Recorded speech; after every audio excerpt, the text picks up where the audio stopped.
my goodness. Oh, there is a honey badger in the grass.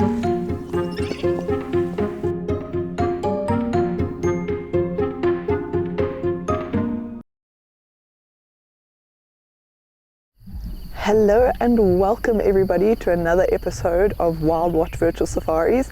Today, Barden and I actually went out literally at the crack of dawn, and in fact long before the moon was still up. But the reason we did that is we wanted to get towards the area where the wild dogs are denning, and actually to try and follow them on another hunt and see if they were successful. But so far, no luck.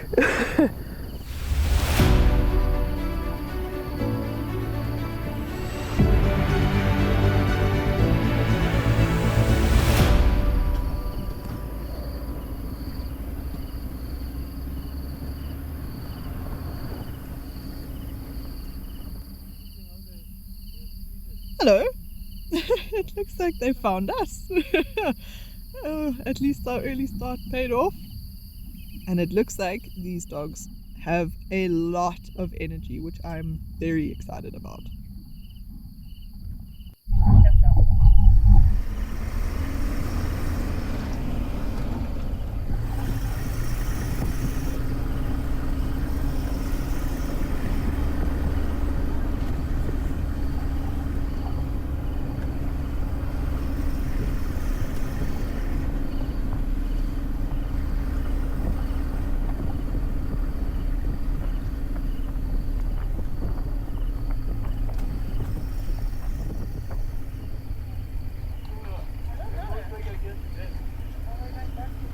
Going back to the net. Oh yeah. They are going in that center anymore. I don't see it. Oh, look at the zebra, look at the zebra. Chasing the dogs. That's how they put it. Oh, they got a honey badger. What is that? There's a honey badger.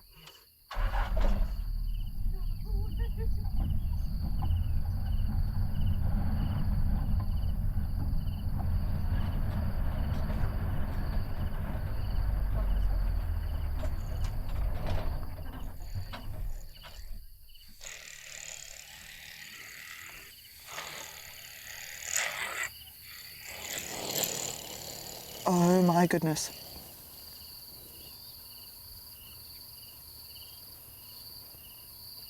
Oh.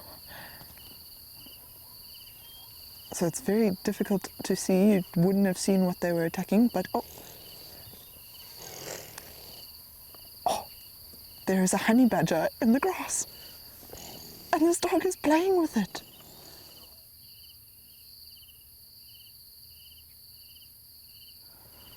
It looks like they've also discovered an old dry skin of something. The honey badger's now running away, which has got the dog's attention.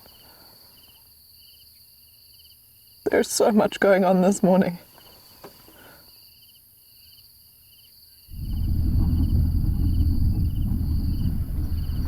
I think he ran. Oh, they've got it again. They've got it again. Look at him. What is going on?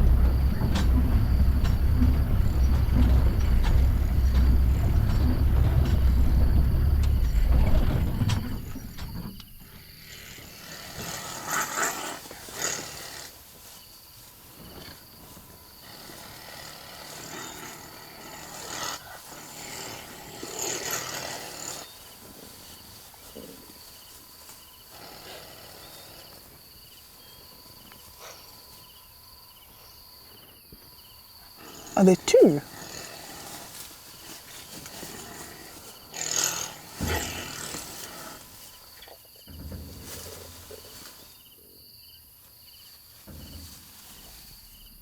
Oh.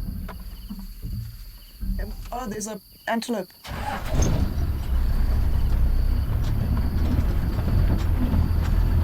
Oh my goodness. They're chasing a kudu. There goes the kudu to the left.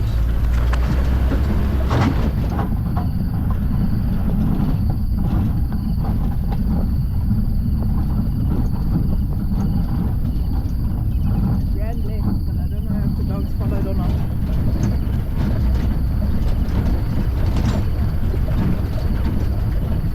miss it. You can see them beeping.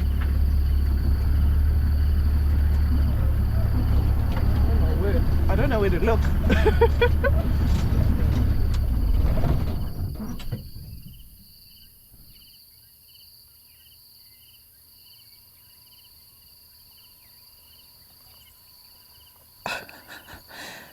So somewhere along the way, one of these pack members picked up an old dry skin of something, and now they're just playing with it. But they keep trying to steal it from each other. And this just shows you how much energy wild dogs really have. Oh, okay, bit of a dominance mount. And it's because they rest so often. So normally during the day and during the night, they are resting. And then in the early hours of the morning and the late evening is when they're most active. So they have to get that energy out somehow when they're not hunting.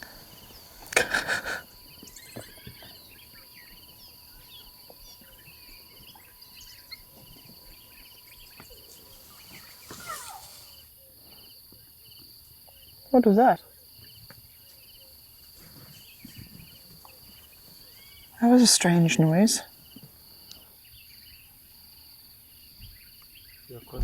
Yeah.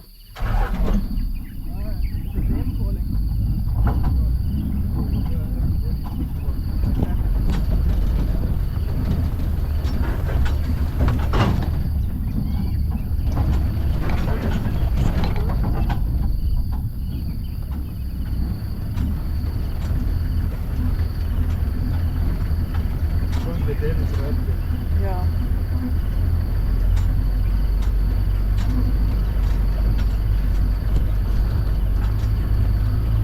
Yeah, going back with nothing. Oh no.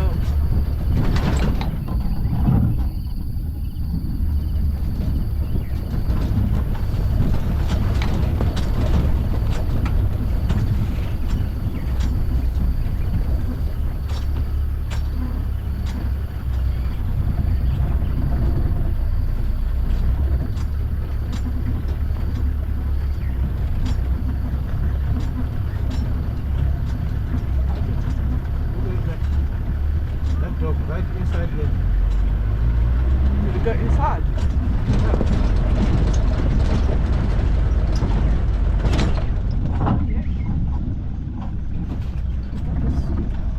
Oh, hyena.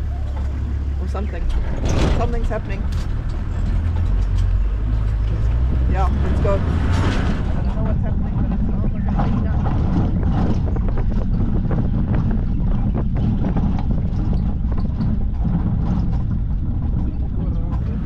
Yeah.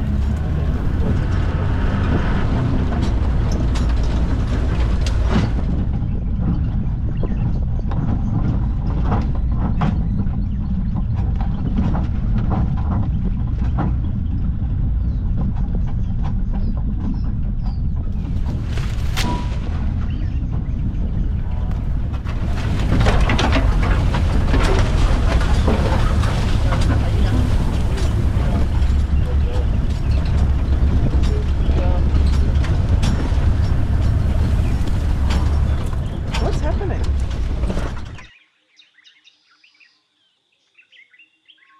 So just hidden away in the grass there is actually a hyena, and these wild dogs were harassing it. They might come back to try, but it's because it is very close to their den. So I mean, this hyena could pose quite a big threat to these wild dogs, especially to the young puppies. And so they'll want to try and deter it from coming around here.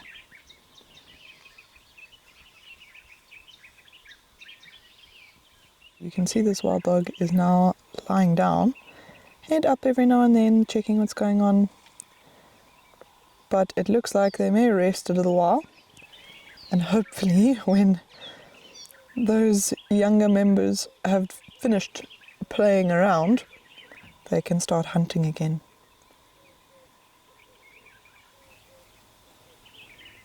And the reason that they do this is because they need to rest after all of that energy, but they do need to hunt. They need to bring back food to the members that haven't come out with them, that are staying behind to help the alpha female look after her pups and to protect the den from things like that hyena we saw earlier.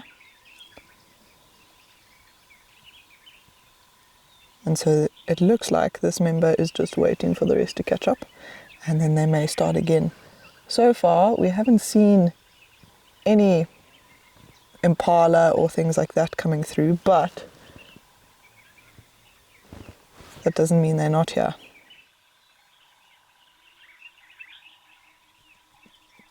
So it looks like this hyena maybe heard the other hyena earlier, and now it's coming through to investigate what's going on.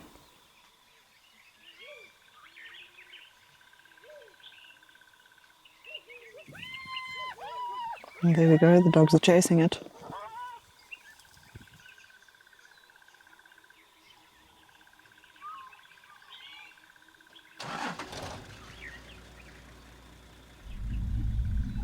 Now that they've chased those hyena off, it looks like most of the pack has actually settled down in and around the den.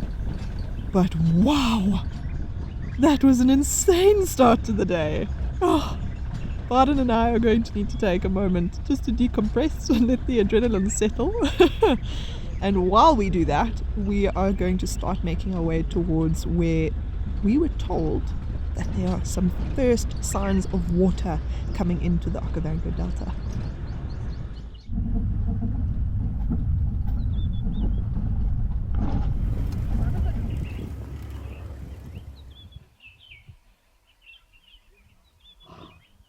So we've just come across all of these zebra. And I mean, when I first arrived here in Botswana, we were seeing maybe groups of 5 or 6 together, sometimes only 2 or 3. And now we are seeing herds of, I'd say, about 15 and up. And it's all because of the water coming down. These zebra have started to realize that there's water coming in, and so they're actually migrating up further north to see if they can meet the water along the way as it's starting to fill up the delta. And I mean, look at how those stripes just blend into one another. You can really see why it's called a dazzle when they're actually all together like this.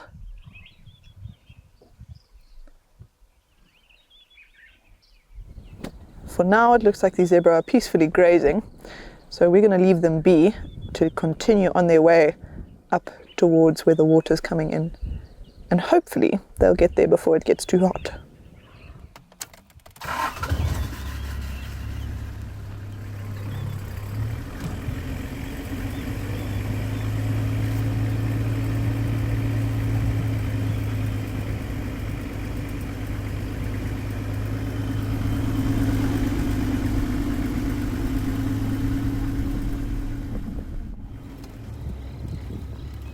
So there's some parts of the Okavango Delta that have now started filling with water, and it's slowly making its way down towards Garana.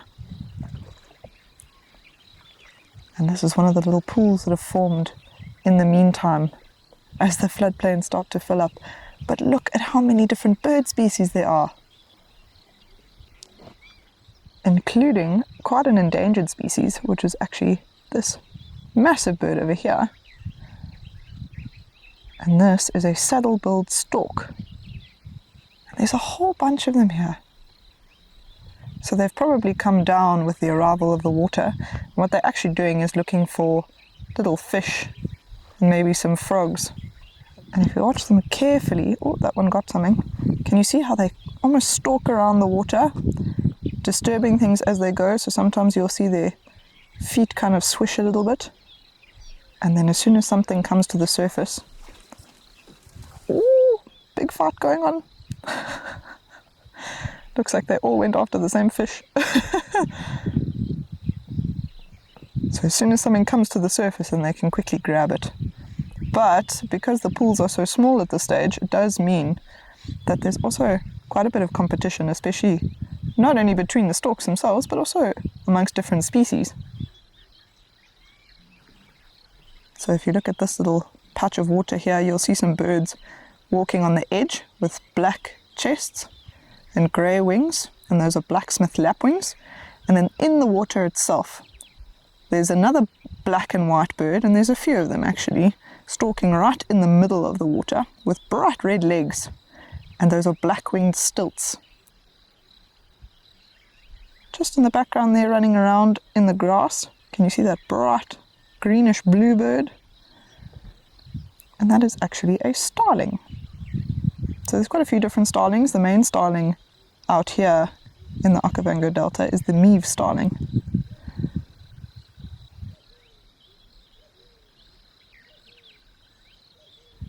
There's also another stork species skulking around in between the saddlebills, and that is a marabou stork. But look at how different that style of, I suppose, fishing is.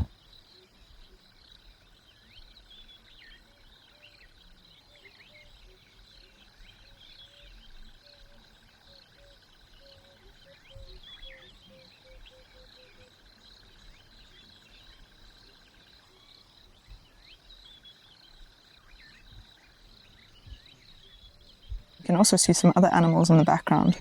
So there's some wildebeest, there's some zebra. And they're also probably hanging around here because the water's now coming down.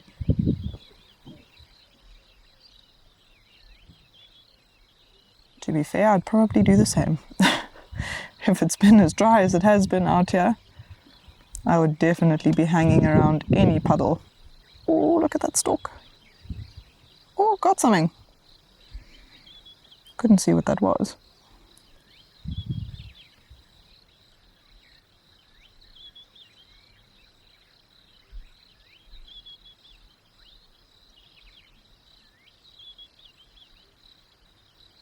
This is a really encouraging sign that the life-giving water has started to arrive, and Barden is desperate to take me to a floodplain and see if it has flooded, and if there are any animals that may have discovered it.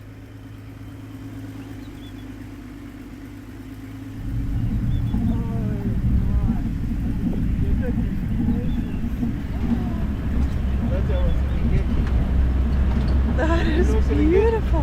Yes.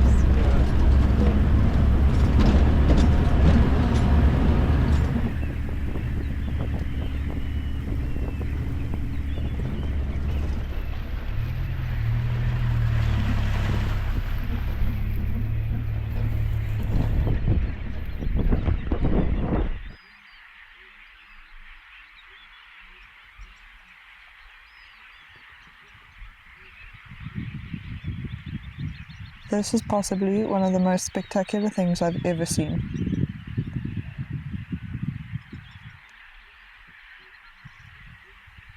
There are so many animals here. This is crazy. Look at all of these buffalo.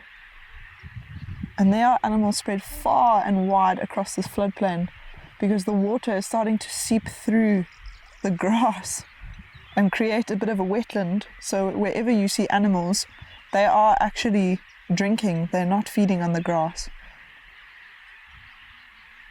And there's birds everywhere. There's lapwings all over the place. I can hear oxpeckers on the buffalo. There's even some wildebeest here that are coming to share in the little oasis that's forming here.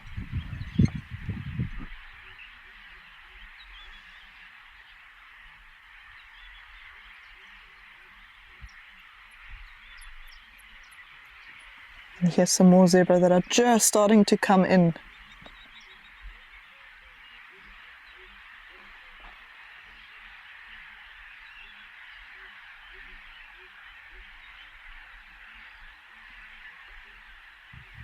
Look at them all finding a spot to drink.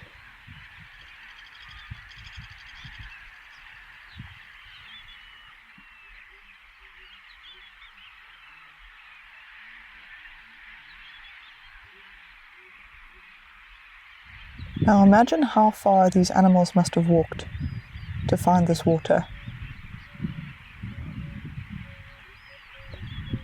Because honestly, they could have come from anywhere.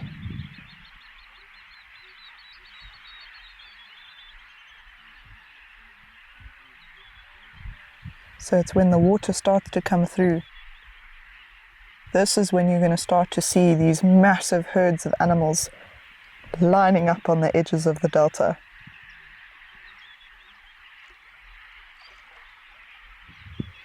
And it's because it's been so dry that they are desperate for any little bit of water they can find. Oh, look at this wildebeest.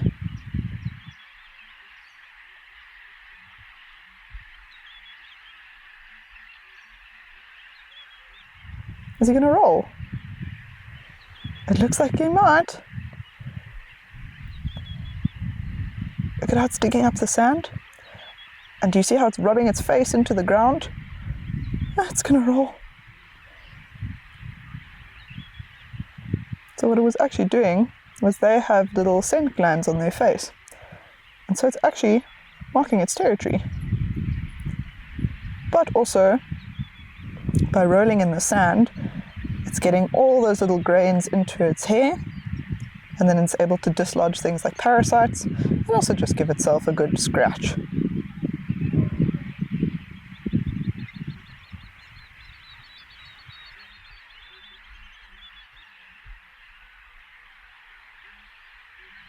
Oh, there goes the next one.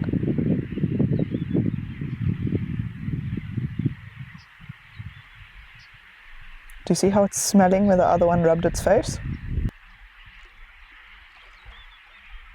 So it's picking up all the different signals from that scent.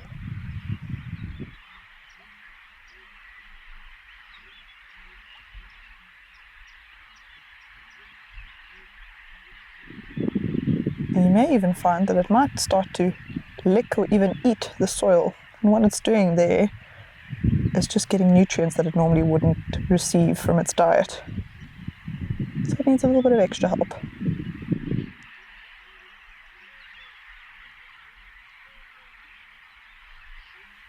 I actually don't have words to describe how beautiful this is.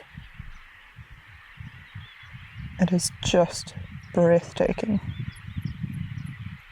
to see so many animals together in one place. So I think for now, we're going to let them continue their day in peace.